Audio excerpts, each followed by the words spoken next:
Ang pagiging tahimik mo ang pinakamalakas na sandata mo.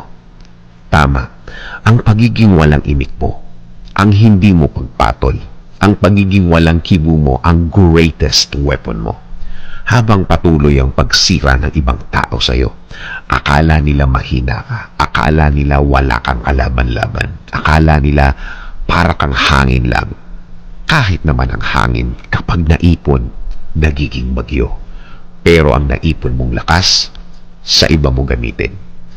Gamitin mo ang naipon mong lakas sa diretsyong gawa, diretsyong trabaho. Yung nakafocus ka lang sa gagawin mo. Yung nakatuon ka lang sa gusto mong plano na matagal nyo nang nabuo ng Diyos. Ayaw din kasi niyan nawawala ka sa focus. Gusto pa din niya na hindi ka mawawala sa focus. Hindi nawawala ang concentration.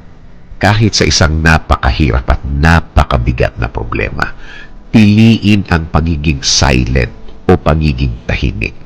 Tama, di ba? Nangyari na ba sa iyo yung ang bigat-bigat ng lahat?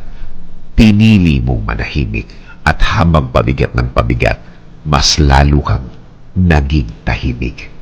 I-feel ang effect. Masarap damhin ang katahimikan.